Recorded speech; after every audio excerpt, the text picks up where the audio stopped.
All right, real quick before we get into the video itself about the new update for the Strategist, the gameplay that you're looking at is pretty bad in my opinion because I recently just found a new job. I had been unemployed since September because of my injury. Yesterday was the first time coming back, and it was also the same time or same night that I also recorded this just to kind of get it out there. My right hand has been shaking was shaking all day, just trying to work through the pain of that new job, and hopefully I'm not at that job for too long while I try and find more part-time-ish job, a more part-time-ish work.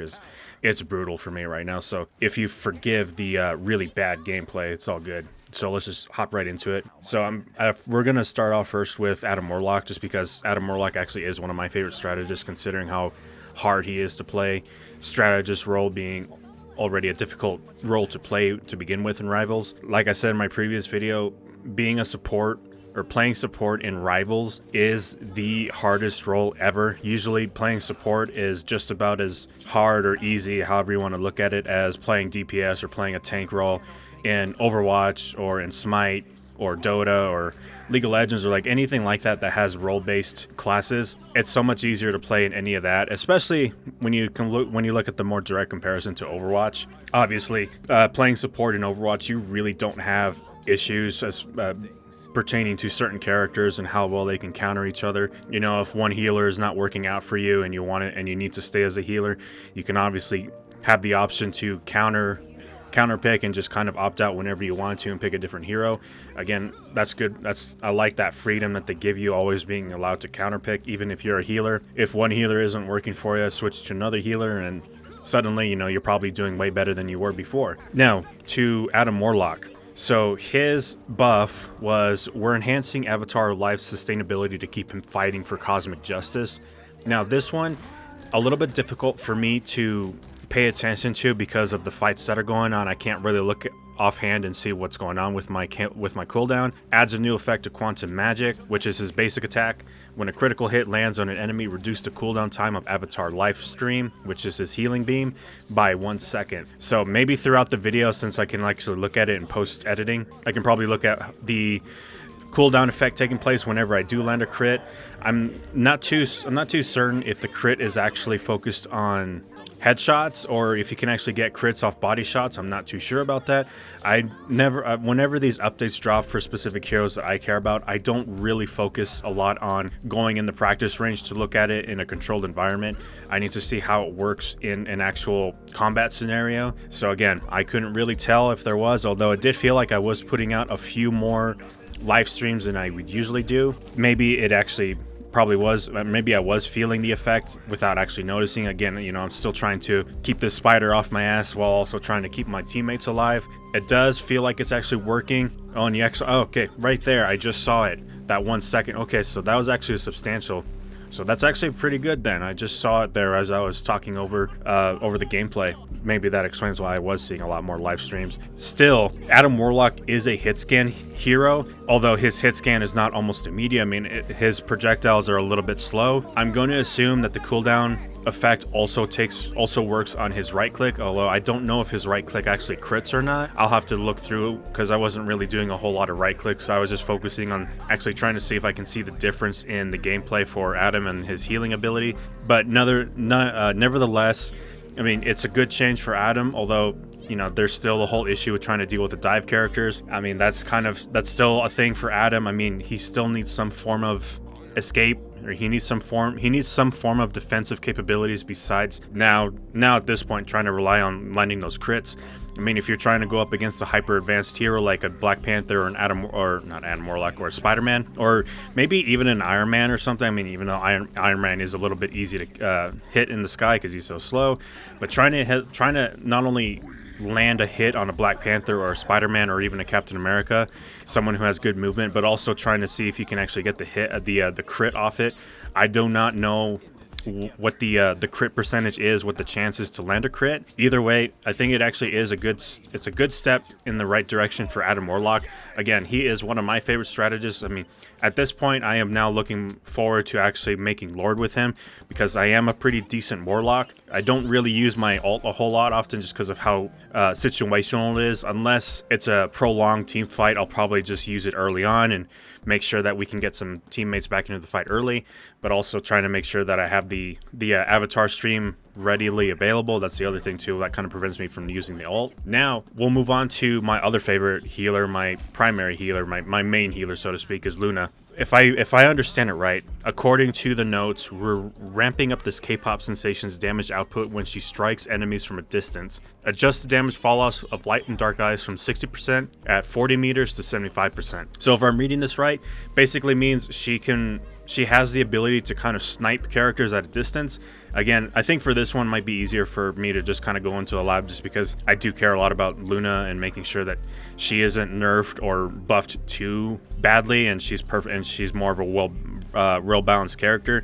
Between her and Adam Warlock, I would probably consider Luna, out of all the strategists, having Adam Warlock as the hardest the hardest strategist to play, and then I would personally put Luna at the second hardest strategist to play. Even though you have the ability to use her, I keep forgetting what her E ability is, but the ability to actually heal 2 people at once. You know, whoever has the icicle, the snowflake, they'll get the auxiliary heal off the main heal from whoever it is you're healing. So I mean, it is good. It is pretty cool. It's just, you know, she is hit scan. She does not have a whole lot of defensive capabilities besides just her charge attack, or not her charge, her passive, you know, being able to kind of give herself a little bit of advanced movement. But in the gameplay that you're seeing in the background with this current Luna gameplay, at first it was okay, but like I said earlier in the beginning of the video, I'm kind of struggling to land my heals because, you know, I only just started working the night I did this recording, and I had a grueling 11-hour shift in detail department, which is what I was doing.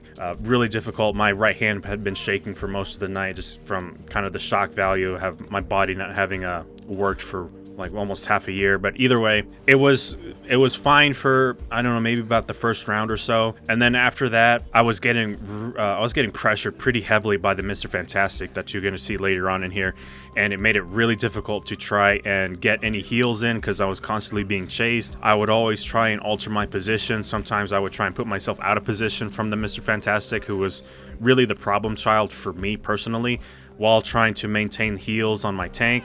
I believe my tank was just Dr. Strange. I don't think we had any other tanks in here. My support was Loki, and then here you can see Mr. Fantastic is now aiming towards me and only me. Here I'm trying to actually escape from him, but it's no use. I did not realize that Mr. Fantastic had such good chase potential. I thought that was just a Captain America thing. Either way, I started struggling a bit, and I actually ended up switching off Luna after this first game had ended, just because we had a third healer after that, and you know, it's kind of useless to try and test out the buffs when we have multiple healers now. And at that point, I was also trying to actually take advantage of the distance that Luna has now from the increased damage fallout shift she has, to make her a little bit more of a sniper character. I'm also trying to deal with the Spider-Man again, because of the fact that it was my first day at work, struggling to kind of land some hits. As you can see, I'm getting chased pretty hard by Mr. Fantastic. It doesn't feel like you can get away from him, even with Luna Snow's passive active. But all in all, it's actually a good change for Luna. I mean, I like the fact that they're kind of keeping Luna as this kind of more like a sniper heal type thing, which is actually pretty cool. Kind of gives off Ana vibes from Overwatch, you know, Ana being a sniper, but also a healer at the same time. And the other two heals I didn't get around, or not the other two heals, the other two supported characters I did not get around to, just because I was too tired to try and get the recordings. I might just get those two later on today, or after I get off work, maybe, depending on how tired or exhausted I am. It was just, I wanted to focus more on Adam Warlock and Luna Snow, just because they're the ones that were focused on this update. I mean, other than Cloak and Dagger and Mantis, although I don't play Mantis a whole lot. I don't even think I'm agent with Mantis. Not even a couple hundred points with her. I don't really like Mantis's style of play, where you have to build up her healing charges, whatever they're called, as well as her damage charges, and then, you know, you kind of have to figure out whether you want to boost an ally or if you want to keep them healed. I'm not too good on like duality type or like stance type heroes. I consider Mantis like a stance type hero, where you have two different options on how you want to support your team. I kind of like just more like that nuanced, you know, heal type thing. Even better when it's someone like Luna Snow, who makes the healing so much easier when you have an auto attack that pierces enemies and allies, so you can damage and heal at the same time. That's what I love about Invisible Woman's kit. Although, you know, I can't really dog on Luna's. I think Luna and Invisible Woman probably have the best kits available in the current lineup for strategists. I'm hoping that future strategists that get released will have these more hybrid type of kits. Makes it easier. I mean, even though you're still going to get killed a lot in your backline if no one's supporting you, I mean, you still have better chances with Luna and Invisible Woman as opposed to anyone else. Although, you know, Mantis does have the option with her stun, and you know, is an AoE stun. Speaking of which, they actually increased the hit damage of Life Energy Blast from 50 to 55, which is, I'm guessing that's okay. I'm gonna assume that Life Energy Blast is her steroid, or maybe that's her heal. I'm not too sure. I don't play Mantis, but either way, that's kind of where I'm sitting at right now as far as my opinions go with the update. I actually do thoroughly enjoy that change to Adam Warlock. It may not be a big change to anyone who doesn't play Strategist, but if you've been playing Adam Warlock for a while, I'm pretty sure that this is a blessing for you guys. I know that it kind of is for me, even though, you know, I couldn't really see. I wasn't really paying attention to the cooldown effect, just, you know, trying to make sure I'm not dying in the middle of a fight while trying to look off screen, or not off screen, but, you know, trying to look away from the action while trying to focus on those cooldowns. And then, of course, Luna Snow kind of having more, kind of keeping that kind of like sniper theme, so to speak. But anyway, that's kind of where I wanted to kind of leave this video at. Give you my thoughts on what's going on with this update. I think it's pretty good step in the right direction. Hopefully they do a little bit more to Adam Warlock as far as his kit goes. I still easily see a rework to his kit in the future. He is the only strategist that does not have a form of escape or no dash or anything like that to help him deal with dive characters and chase characters. Hopefully, again, something happens in the near future. Otherwise, this update in general, good support, or good. It's a good step in the right direction for supports. Thanks for watching this video. I'll see you guys on that next video. Peace and have a good one.